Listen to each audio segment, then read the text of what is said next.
வணக்கம். இன்றைய மாவட்ட செய்திகள். கொடைக்கானலில் இருந்து 35 கிலோமீட்டர் தொலைவில் கூக்கால் என்ற மலை கிராமம் உள்ளது. இங்குள்ள ஆரம்ப சுகாதார நிலையம் 6 மாதமாக பூட்டப்பட்டுள்ளது. பள்ளி முன் குப்பை குவிக்கப்பட்டுள்ளது. சுகாதாரமற்ற டாய்லெட்டில் இருந்து கடும் துர்நாற்றம் வீசுகிறது. சாக்கடை கழிவுநீர் பள்ளி முன் ஆறு போல் ஓடுகிறது. பள்ளி சிறுவர் சிறுமியர் 16 பேருக்கு வைரல் காய்ச்சல் ஏற்பட்டுள்ளது. சிகிச்சை அளிக்க டாக்டர், நர்ஸ் வராததால் பாதிக்கப்பட்டுள்ளனர். இப்பள்ளிக்கு தலைமை ஆசிரியர் இல்லை. அதைத் தொடர்ந்து பாஜக நிர்வாகிகள் அரசு அதிகாரிகளை தொடர்பு கொண்டு விசாரணை நடத்தினர். பள்ளி சிறுவர் நலன் கருதி சுகாதார மேம்பாட்டு பணிகளை உடனே துவக்க வேண்டும். வைரல் காய்ச்சலால் பாதிக்கப்பட்ட குழந்தைகளுக்கு உடனே சிகிச்சை அளிக்க வேண்டும் என கேட்டுக் கொண்டனர். கொடைக்கானல் மட்டும் பூக்கால் கிராம பகுதியில் போயிருக்கோம். இப்ப பின்னாடி இருக்கிற ஊராட்சி பள்ளியில 160 பிள்ளைங்களுக்கு மேல இருக்காங்க. பூக்கால் கவர்மெண்ட் ஸ்கூல்ல 16 பிள்ளைங்களுக்கு மேல வைரல் ஃபீவரால பாதிக்கப்பட்டு ரொம்ப சஃபர் பண்ணிட்டு இருக்காங்க. இப்ப கரெக்டா இந்த ஸ்கூலுக்கு ஆப்போசிட்ல தான் ஆரம்ப சுகாதார நிலையம் இருக்கு. இது இப்ப போய் அங்க பார்த்தோம். அங்க டாக்டர்ஸ் நர்ஸ் யாருமே கிடையாது. கம்பல்சரியா துணை நிலையத்துக்கு வந்து ஒரு நர்ஸாச்சு டெய்லி வந்தாகணும். டாக்டர்ஸ் வாரத்துக்கு 2 டைம் ஆச்சு வந்து பார்க்கணும். அதே மாதிரி இங்க பாத்தீங்கன்னா ஸ்கூலை ஒட்டியே டாய்லெட்ல இருந்து ஸ்மெல் அவ்வளவு மோசமா இருக்கு. எந்த வித மெயின்டெனன்ஸும் இல்ல.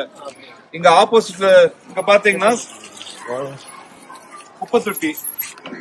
இப்ப ஸ்கூல்ல 160 பிள்ளைங்க படிக்கிற ஸ்கூலுக்கு எதிர்ப்புறம் இப்படி குப்பை தொட்டி, பாத்ரூம், கிளீன் ஃபீவர் வராம என்ன ஃபீவர் வரும்? உடனடியா கவர்மெண்ட்டும் நகராட்சி நிர்வாகமும் நான் போர்க்கால அடிப்படையில டாக்டரை இங்க வர வச்சு அந்த பிள்ளைங்களுக்கு ட்ரீட்மெண்ட் கொடுக்கணும். அதே மாதிரி ஸ்கூலை சுத்தி இருக்கிற இந்த ஏரியாவெல்லாம் கிளீன் பண்ணி கொடுக்கணும். இங்க யாருக்கு ஊராட்சி மன்ற தலைவரா அப்படிங்க பிடிஓ, இப்ப அவங்க பிடிஓ கண்ட்ரோல்ல தான் இப்ப இங்க இருக்கு. உடனடியா இந்த மக்களுக்கு தீர்வு காணணும். டாக்டர் டெய்லி வரணும். அதே மாதிரி இந்த பாதிக்கப்பட்ட பிள்ளைங்களுக்கு உடனே ட்ரீட்மெண்ட் கொடுக்கணும். இது எல்லாத்தையும் சுத்தம் பண்ணி கொடுக்கணும். தமிழகம் முழுவதும் உங்களுடன் ஸ்டாலின் திட்ட முகாம்களை அரசு பகுதி வாரியாக நடத்தி வருகிறது. இம்முகாம்களில் மனு கொடுக்க மக்கள் ஆர்வம் காட்டுகின்றனர். ஒவ்வொரு முகாமிலும் மாவட்டத்திற்கு சுமார் 8000 மனுக்கள் பெறப்படுகின்றன. இந்த மனுக்களுக்கு தீர்வு காணும் கால அவகாசம் 45 நாட்கள் மட்டுமே. இக்காலகட்டத்தை கூடுதலாக அறிவிக்க வலியுறுத்தி வருவாய்த்துறை சங்கங்களின் கூட்டமைப்பினர் உங்களுடன் ஸ்டாலின் திட்ட முகாமை புறக்கணிப்பதாக அறிவித்து பல்வேறு மாவட்டங்களில் போராட்டத்தில் ஈடுபட்டு வருகின்றனர். அதன் ஒரு பகுதியாக வருவாய்த்துறை சங்கங்களின் கூட்டமைப்பு சார்பாக திருவாரூர் மாவட்டம் முழுவதும் இன்று 9 இடங்களில் நடைபெறும் உங்களுடன் ஸ்டாலின் திட்ட முகாமினை 553 பேர் புறக்கணித்தனர். மனுக்கள் மீது தீர்வு காண 45 நாட்கள் கால அவகாசம் மிக குறுகிய காலமாகும். அதற்குள் ஒவ்வொரு மனுக்களுக்கும் தீர்வு காண்பது இயலாதது. ஊழியர்களுக்கு மிகுந்த மன நெருக்கடி, பணிச்சுமை ஏற்பட்டுள்ளது. எனவே இந்த கால அவகாசத்தை நிர்ணயிக்க கூடாது என போராட்டத்தில் இறங்கியுள்ளனர். இதில் நில அளவியர் ஒன்றிப்பு வருவாய்த்துறை அலுவலர் சங்கம், வருவாய் ஊழியர்கள் சங்கம், கிராம ஊராட்சி உதவியாளர்கள் சங்கம் உள்ளிட்ட சங்கங்கள் பங்கேற்றுள்ளன.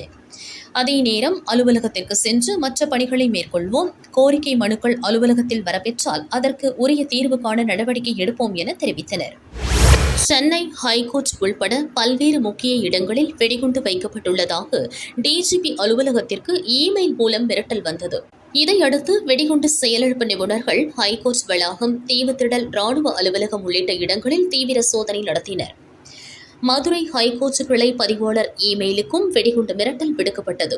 அங்கு கோர்ட் பணியாளர்களை வெளியே அனுப்பிவிட்டு வெடிகுண்டு செயலிழப்பு நிபுணர்கள் சோதனை நடத்தினர். இதனால் ஹைகோர்ட் கிளையில் வழக்கு விசாரணை தொடங்குவதில் தாமதம் ஏற்பட்டது. தற்போது அடிக்கடி கோர்ட், ஹைகோர்ட்கள், பல்கலைக்கழகங்கள் உள்ளிட்ட இடங்களுக்கு இமெயில் மூலம் வெடிகுண்டு மிரட்டல் வருகிறது. இதன் பின்னணியில் இருப்பது யார் என்பது குறித்து போலீசார் தீவிர விசாரணை நடத்தி வருகின்றனர். சென்னை கலெக்டர் அலுவலகம் அருகில் அனைத்து மீனவ கிராம சபை சார்பில் மத்திய மாநில அரசு கொண்டுவரும் நீலக்கொடி திட்டத்தை கண்டித்து ஆர்ப்பாட்டம் நடந்தது. உலக அளவில் அங்கீகரிக்கப்பட்ட சுற்றுச்சூழல் மிக்க கடற்கரைகளுக்கு நீலக்கொடி அங்கீகாரம் வழங்கப்படுகிறது.